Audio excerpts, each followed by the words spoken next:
Uh-oh, Barack Obama might be in bad trouble. Also, unemployment. It is in bad trouble. And finally, America's most sacred institution under fire. All that's coming up right now on I'm Right.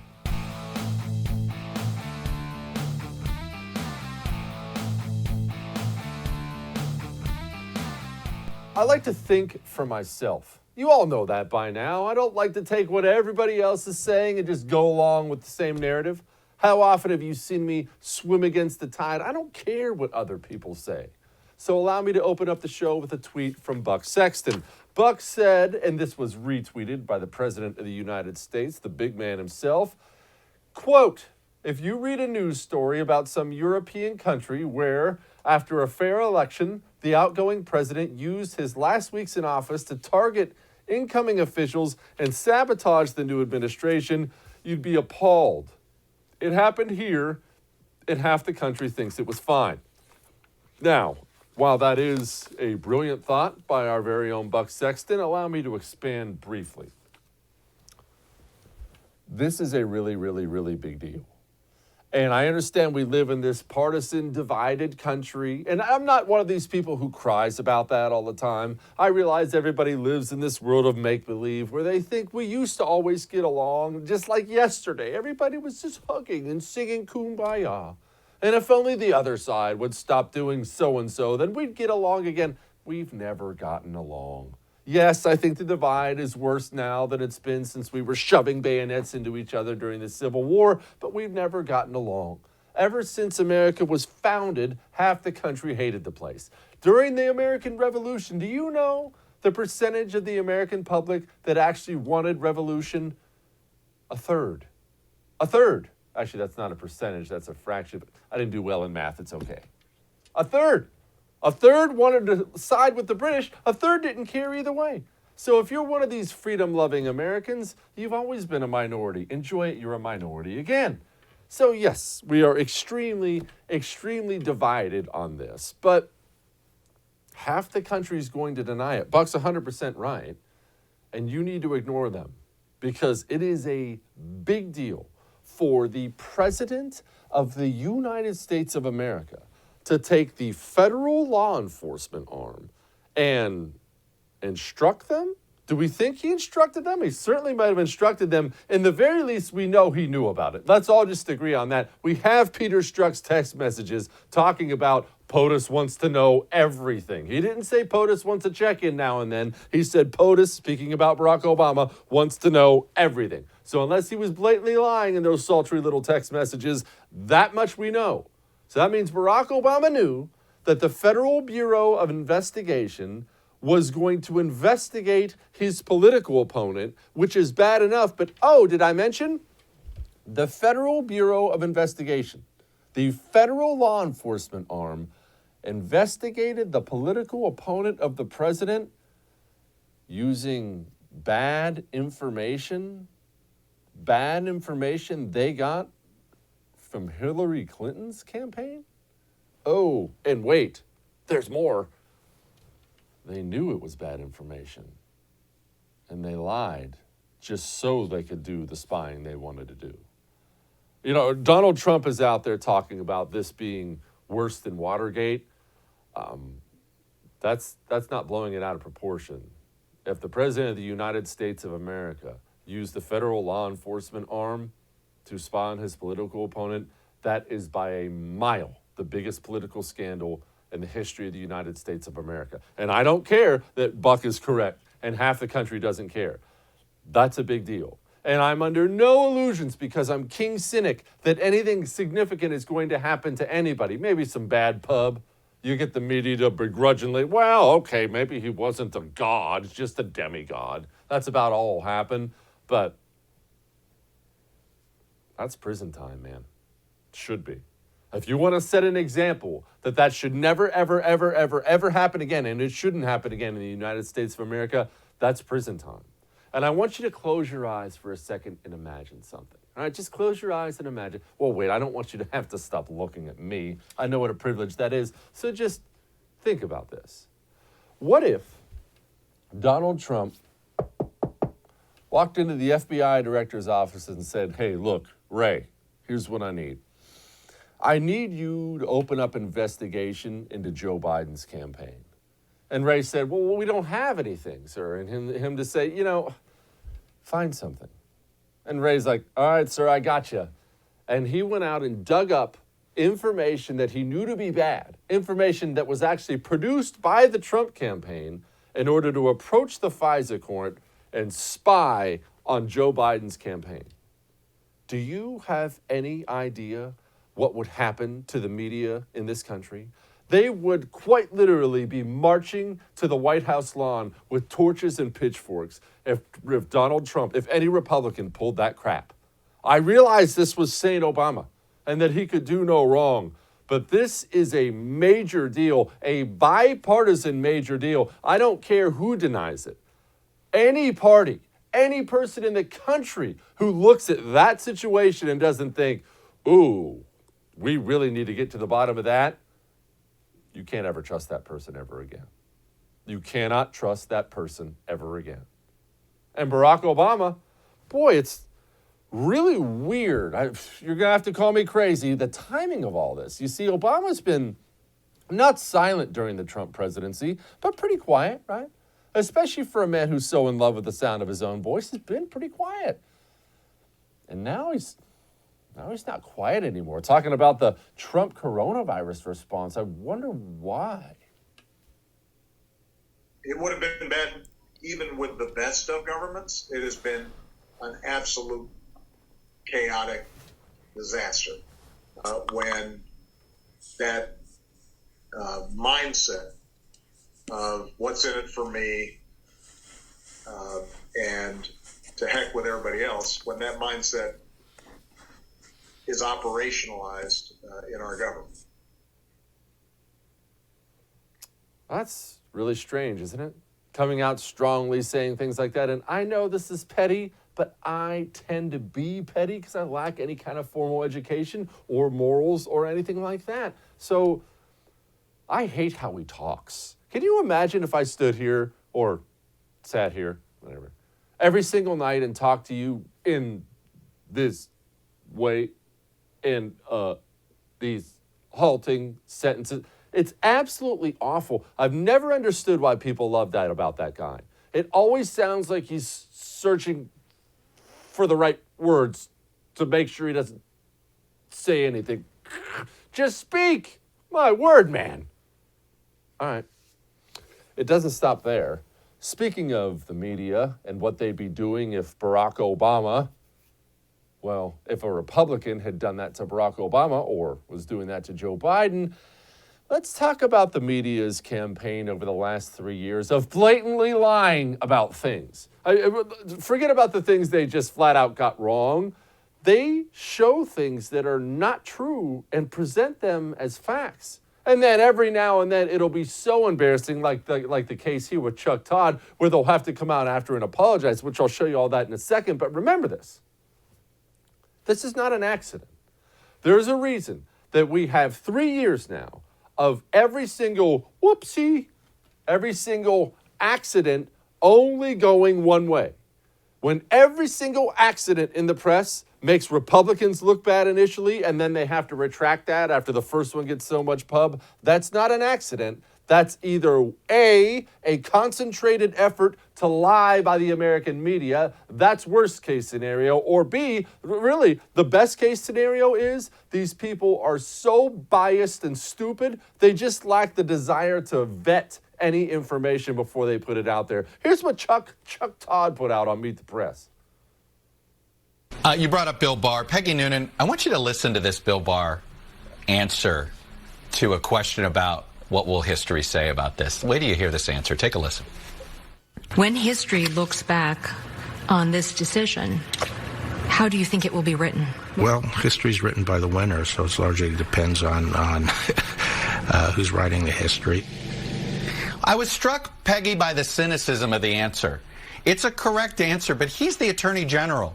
He didn't make the case that he was upholding the rule of law. He was almost admitting that, yeah, this is a political job. When history looks back on this decision, how do you think it will be written? Well, history's written by the winner, so it largely depends on who's writing the history. But I think a fair history would say it was a good decision because it upheld the rule of law. It upheld the standards of the Department of Justice, and it undid what was an injustice. Those are two completely different answers when presented the right way. Obviously, Chuck Todd only played the initial one. That last one was the full clip. I don't call for people's jobs. I'm not calling for Chuck Todd's job. Actually, that's not true. I call for coaches' jobs all the time during football season when I get upset. But that's irrational. But isn't that a little disqualifying? Especially to be on Meet the Press. I realize Meet the Press is kind of garbage now, but it still at least has a reputation of being a straightforward news show. That's a lie. And you can put out everything, Donald Trump went out here and he said, sleepy eyes, Chuck Todd should be fired by Comcast for this fraud. He knew exactly what he was doing. Public airwaves equals fake news. So Trump thinks he should be fired, but this apology is what gets me. Meet the Press says, you're correct. Earlier today, we inadvertently and inaccurately cut short a video clip of an interview with A.G. Barr before offering commentary and analysis. The remaining clip included important remarks from the Attorney General that we missed, and we regret the error. Inadvertently? We have a production staff on this show. We don't inadvertently cut anything off at any time. In fact, it's part of putting together every single show. It's discussing which video clips we're going to play, where we're going to cut them off in order to make sure we present the entire story. And I'm not even a journalist. This is an opinion show. You watch this to be a little bit informed and a lot entertained. Your Meet the Press, you didn't inadvertently cut anything. Stop with that crap. You did that on purpose. And you got busted. Hand in the cookie jar once again. All of that may have made you uncomfortable, but I'm right. Now, you know what makes me comfortable? Sleeping at night. And what keeps me from sleeping at night? It's tough to say because these thoughts just go racing through my head 1,000,000 miles a minute, the same thing you go through when you lay down. You see, when you lay down at night and it's time to sleep, you don't lay there and think to yourself, I feel totally fine. I'm completely at ease. I think I'll knock out. You lay down, tired, needing sleep, knowing you need sleep, and your mind will not stop. You're thinking about the day. You're thinking about the next day. You're thinking about coronavirus, Great Depression, whatever the case may be, your kid's job, the old lady, all of it. You need an ebb sleep. Go to tryebb.com/Jesse. That's tryebb.com/Jesse and buy one. It is a wearable device that targets those thoughts in your forehead area, calming you down, putting you to sleep. Oh, and I need to mention, make sure you use the promo code Jesse at checkout. Gets you $25 off. Tryebb.com/Jesse, promo code Jesse. All right, we got a lot more for you.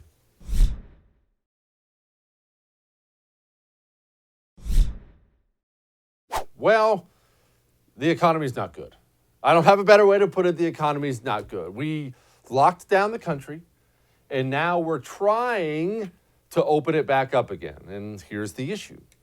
People don't know how to do this in a way that the public will accept, in a way that the politicians will allow. Take, for instance, my great state of Texas. We are one of the more free states, right? We're one of the states with our heads on straight. We got this figured out. Texas, baby. Well, we're only open at 25%. We've been given orders that we're only allowed to open at 25%. I was out and about this weekend. I was in a restaurant this weekend, one of the best restaurants here locally. There weren't that many people in there. No, don't get me wrong. Every table that was allowed to have customers had them. Texans clearly want to be out, but they have 1 out of every 3 tables actually available. The rest have to be blocked off. There's signs everywhere. Social distancing here. Help us keep clean. There's gallons of hand sanitizer all over the place. That was one tiny example. I went to a furniture store this weekend as well. I know what you're thinking. I live a wild life, and boy, I do. But I went to a furniture store this weekend. Same thing. Signs everywhere, markings on the floor. Make sure you stand here, make sure you stand there. You understand how something like a restaurant makes their living, right? You get how they make profits. Customers. I know you're blown away by that, but customers. And understand this. I've known restaurant owners at, like, say, a nice steakhouse. They'll have a deal on some food where they actually lose money on all the food that they sell, but they make all their money back on liquor sales. I've known restaurant owners who will barely break even, if not lose money throughout the week, but they bank on Friday and Saturday night being at capacity, and that's where they'll make all of the 5%, maybe 10% profit for a month.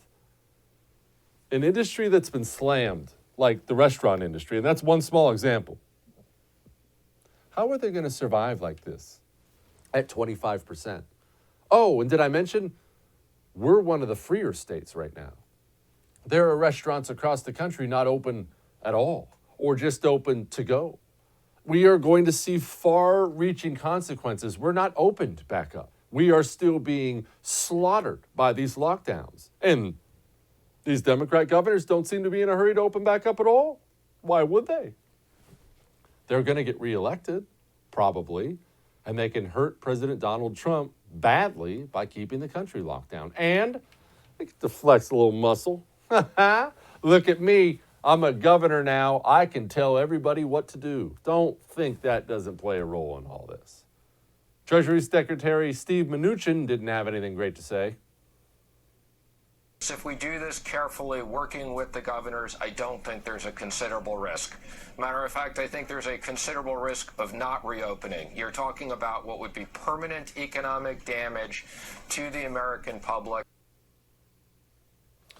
I realize he can't say this. He's the Treasury Secretary. He has to say exactly what Donald Trump allows him to say. That's fine, but we've already passed the point on permanent damage. I don't have to elaborate for you. I've elaborated over and over and over again. You should see my email inbox. We have closed many institutions. Some family businesses that have been open for decades, we've closed them for good already. And remember this. Every single day that goes by, that number increases. That number doesn't go down. Tomorrow, there'll be another business that looks at their books. Well, we're out of money. We can't borrow anymore.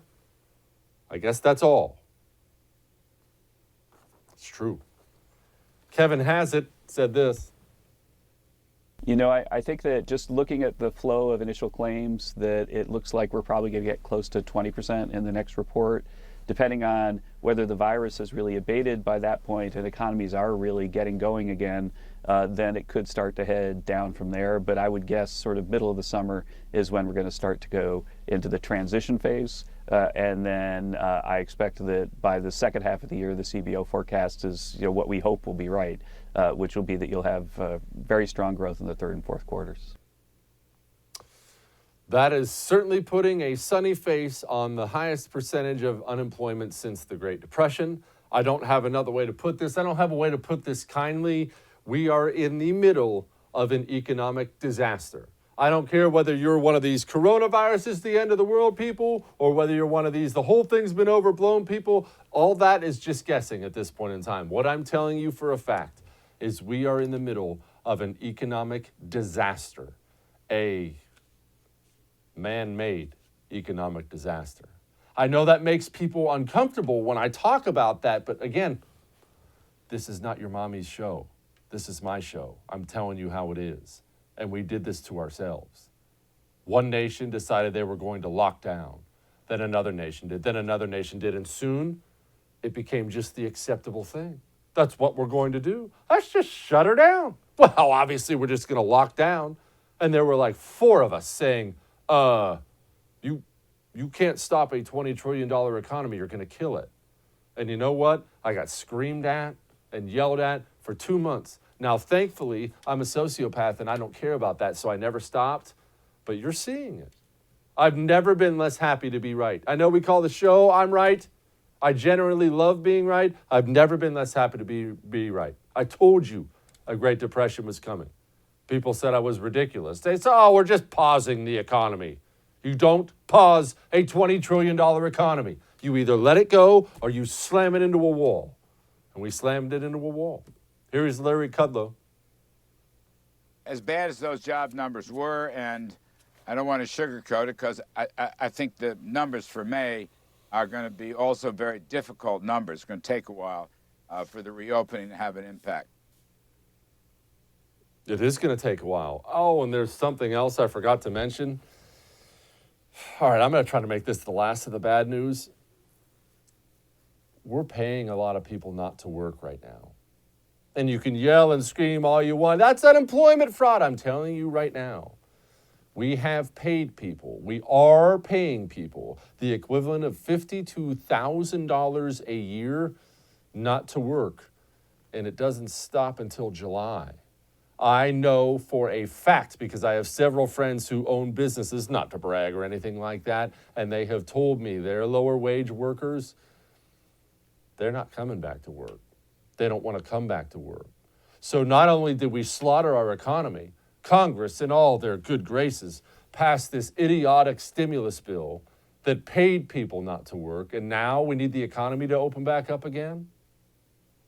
Those government checks are still coming, aren't they? Yeah. You're starting to understand exactly the situation we found ourselves in. It's really, really, really, really, really bad. It is. I don't have a better way to put it. We need the country to collectively wake up, and we need them to wake up right freaking now. And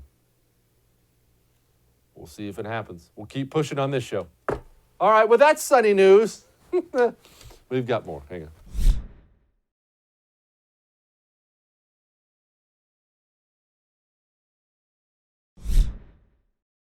Joining me now to discuss all the news of the day, the great Ken LaCourt of LaCourt News. Ken, this Obama thing is a really big deal. I realize people like you and I have been talking about this for a long time, but you're starting to see the media be forced to talk about it as well. Look, we all know about Comey and Brennan and FISA court and all the big buzzwords everyone's been using. Somehow, some way, Barack Obama's name has never really been attached to any of this when he was the big cheese at the time. Do you think he's sweating this a little? You know, it's a really good question. I mean, the press corps treats him better than they would have ever treated Jesus. I mean, you know, they love him. They wish he were back. And the big question that I think is going to have to start coming on people's lips is, what did the president know and when did he know it?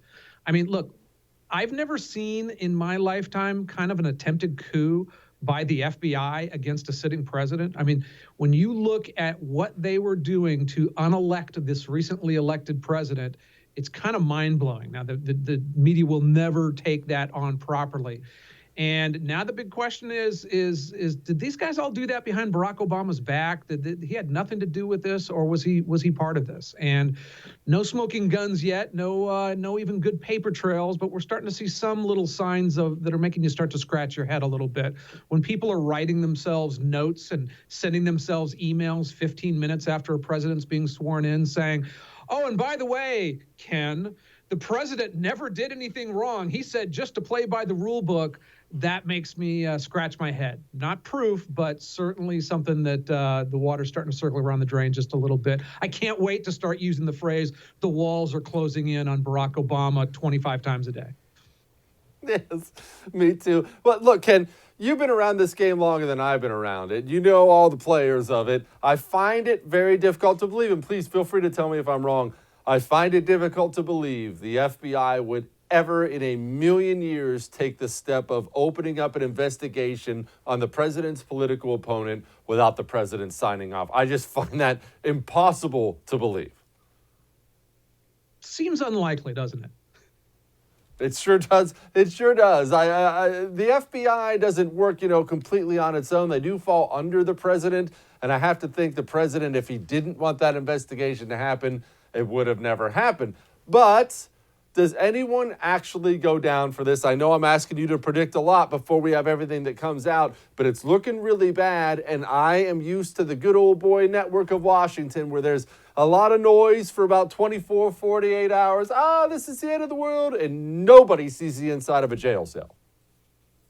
Look, I kind of bristle generally when I hear lock her up or lock him up. You know, by and large, countries where when the new party comes in, they arrest everybody who just left. Those are generally kind of sucky countries, right? But this was getting to the point where you look at it and you're like, somebody needs to go to prison for this. You cannot get the investigative powers of the government and turn it against political opponents without having somebody seen with the inside of a jail cell. This is clear what has been going on there. I think we're going to see many more uses of FISA, uses of the NSA. I mean, you know, this last 8 years, or the 8 years of the Obama presidency, also happened to coincide with a radical expansion of their ability to wiretap and to traffic and find out what people are doing and thinking. The whole iPhone cell market, which is a huge ability to investigate people, kind of came up at that same time. And I think that it was clear now that was abused, and now the question is, was it abused poorly or was it abused horribly and often? And I suspect that you're going to see this widen a lot, and that's why people are freaking out. Where do you stand on that FISA court stuff, Ken? And I say it, you know, explaining this to everybody, to anyone who may not know, that's the FISA court is the special court. You have to go before a special judge. If you're the FBI and you want a warrant to spy on an American citizen, you can't just do that willy-nilly. A special judge has to sign off on it. When we started looking into this stuff, Ken, I'm seeing numbers, and they're all over the board, but they're all above 90%, 92% approval. I saw one said 98% approval, one said 99% approval. And by approval, you mean the percentage of times them coming in to ask for something and getting it back. That's exactly right. That doesn't seem like a court. That seems like a monkey with a stamp that says approved on it that just slams it down every single time someone brings something.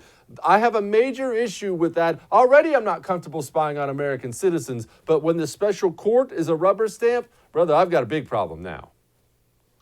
Yeah, look, I've talked to FBI agents who've made strong cases that are saying, you know, this court is needed to stop real terrorism against Americans, et cetera, et cetera.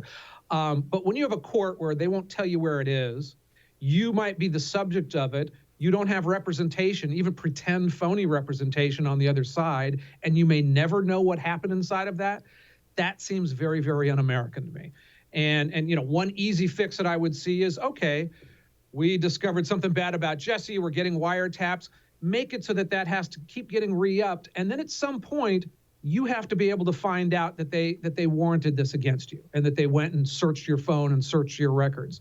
You know, you can certainly do that within a framework of keeping long-term investigations safe. I mean, they don't last forever, but after a year, after 2 years, popping that out would open up a lot of people taking stronger looks at that. Now, I think that they shouldn't be called courts. It's a scary thing. We did it in the wake of 9/11, and I think we need to back off of it a good 30% and put in some real and teethy type of ways to prevent that from being abused, because it clearly was abused for politics in this case. I mean, there's no way to get around that. Clearly. I mean, George Papadopoulos is some little nobody kid who you know, they were making stuff up about to go use the power of the government to investigate him to take down Donald Trump, and it was wrong. Ken, the economy. The country has to open. No matter what, even if I believe you were more of a lockdown person than I was. Maybe I have that wrong, but no matter where you were, where we are now, well, everybody was more of a lockdown proponent than you. Yeah, that is a fact. But we are at the point where we have to open things. It's not debatable. We have to open things up. But if you're Donald Trump, you have, and your experts have, and the governors have, and the mayors have, I'm not putting this all on him, you've spent 2 months now telling every American they're going to die if they leave their house or they're going to kill their grandma. And now you have to have people get back to work.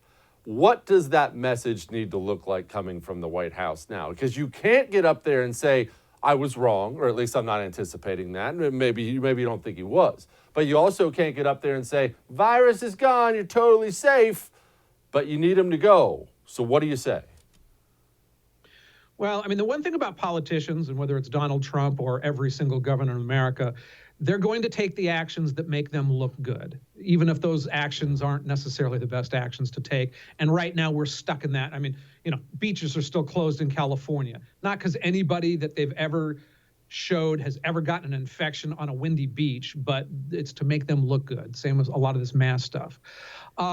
My gut tells me that the way out of it is you just keep pushing that forward. You talk about flattening the curve, because they did move the ball on us at one point. Remember, it was all about flattening the curve, and that's why we're going into this. And now it's, well, if anybody's sick at all, you got to stay in your house. So I think you try to move the ball back to that.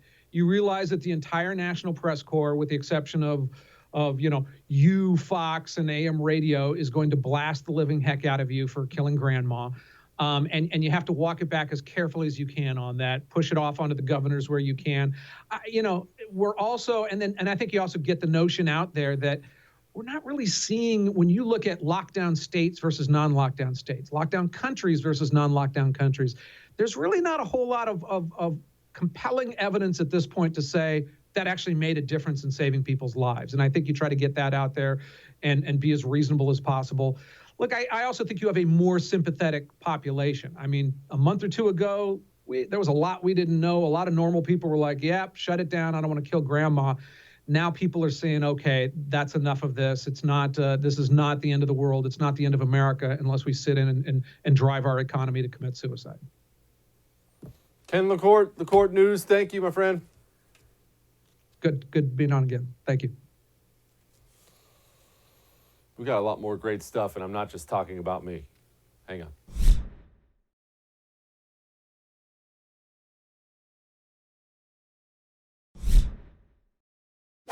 I don't like China. I don't trust China. I feel like they are permanently ingrained in this society, and it drives me crazy. And I like it when we actually have elected officials who seem to be taking the problem seriously, like our next guest, Representative Jim Banks of Indiana. Congressman, before we get into all the other reasons I hate China, you are actually trying to do something about it. What are you doing about it?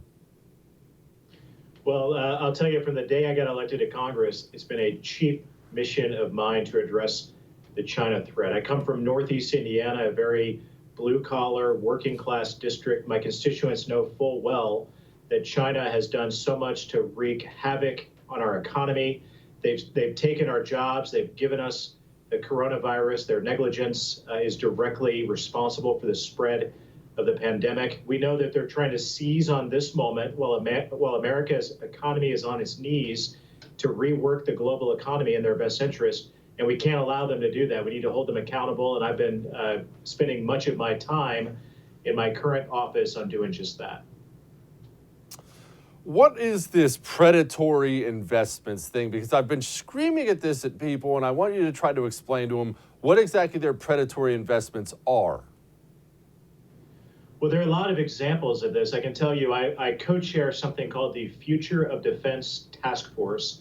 That's part of the House Armed Services Committee. And I was in Silicon Valley in late February, meeting with a number of venture capital funds and their leaders, talking about innovation in the national defense arena and the type of investments and companies that Silicon Valley is making in the future of warfare.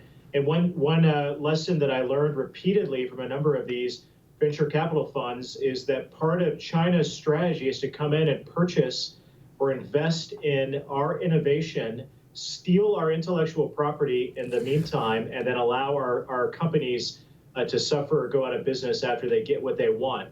This is a part of their strategy. We're also seeing it, though, recently with Western media, that China comes in and purchases and then uses it to spread their propaganda. We saw this recently with a renowned case of a radio station in Las Vegas that was purchased by the Chinese and then used as a CCP propaganda machine to broadcast to influence decision makers. One thing that I've remarked about a lot recently is that every morning when I go to my office on Capitol Hill, I have a copy of the China Daily, which is their state-run newspaper that appears on every member of Congress's doorstep when they go to work in the morning. This is all part of China's sophisticated strategy to influence the United States of America. And one way they do it is make predatory acquisitions into companies in the United States that are in their best interest, but not in the best interest of our national security, stealing our companies and taking our jobs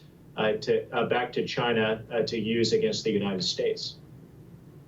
Yeah, I can't believe we're actively distributing Chinese propaganda to American congressmen. That was normally just the Washington Post job, but that's another story entirely. How do you get them out when they're this ingrained here? I mean, because you're right, they are invested. I mean, look at Hollywood. China has, we know this for a fact, they openly rewrite movie scripts to make it more pro-Chinese. That's absurd to me and other Americans, but I feel like people will feel like we're powerless to know exactly what to do about that. Yeah, another great example is what happened to the NBA and the propaganda coming from NBA players. As we found, the NBA was so intertwined with China, set up by Chinese influence and investments as well. So what can we do about it?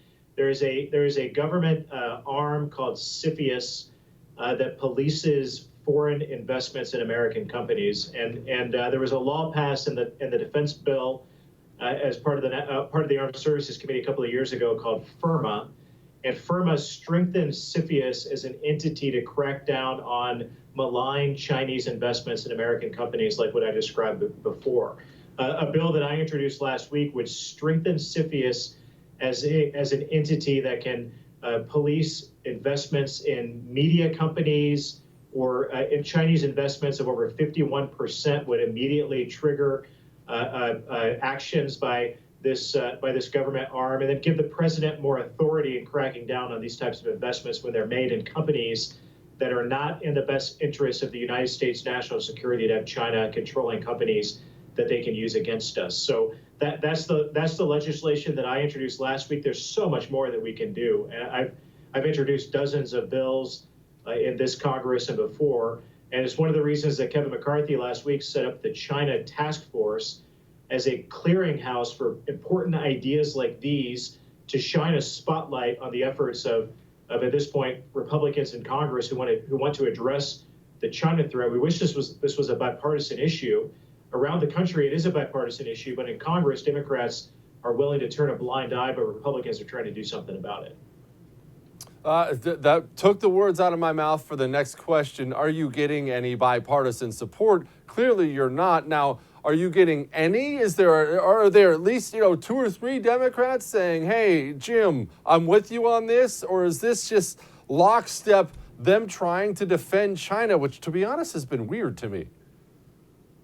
It's really weird and concerning to most Americans who are seeing what's going on Capitol Hill. All of the recent polling, the Pew Research polling just in the last couple of days, shows that an overwhelming majority of the American people, Republican, Democrats, independents, voters nationwide, want Congress to crack down and address the China threat, both militarily and economically. So that's why it's such a mystery that Democrats are MIA when it comes to addressing these important issues. I can tell you that historically, we've worked together with Democrats to address the China threat. I mean, I can tell you, for example, Nancy Pelosi was one of the loudest China hawks on Capitol Hill until Donald Trump got elected. Now the word is out that if you're a Democrat and you're working with Republicans to address the China threat, all of these Democrats who historically care about these issues are told that they're playing right into Donald Trump's hands, and they're warned that they will be taken to the woodshed if they sign their name on a piece of legislation that addresses these important issues. I've got to imagine that the voting population is going to seek retribution against Democrats for turning a blind eye to these important issues come the November election. One would certainly hope. Are we militarily ready for China?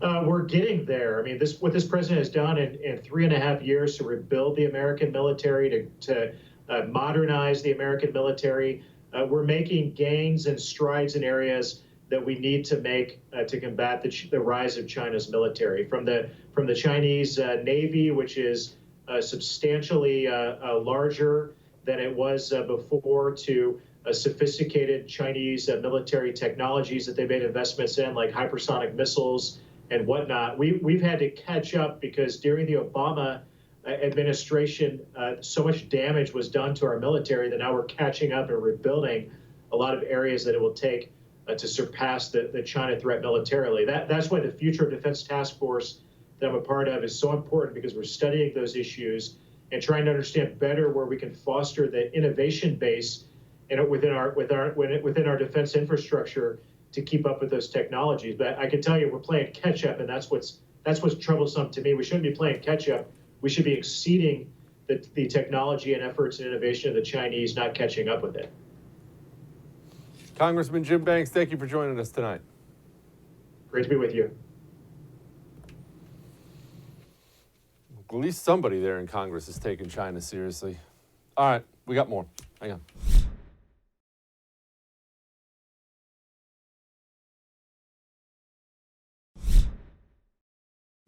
Well, this next segment really saddens my heart. I know we normally keep things light at the end of the show, but I had to come on here tonight with a heavy heart and talk about the great American institution known as Red Lobster.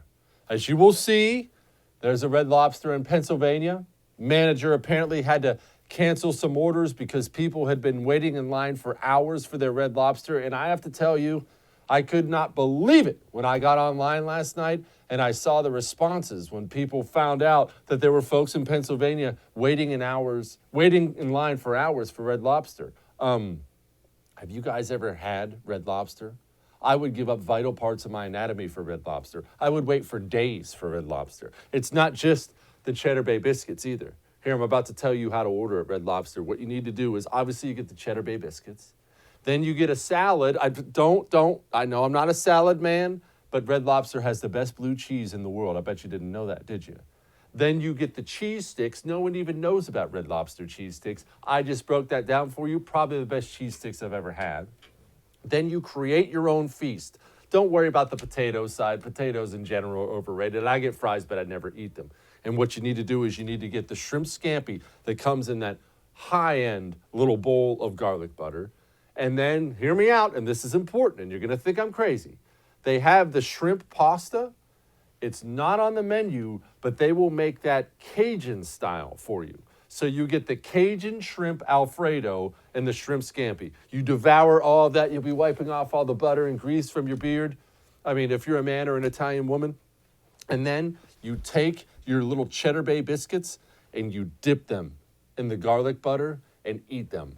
And yes, are you going to smell like death for 2 or 3 days? Of course you are. But that, my friends, is the greatest meal you will ever have in your life. Get out there, support your local Red Lobster. I'll see you tomorrow.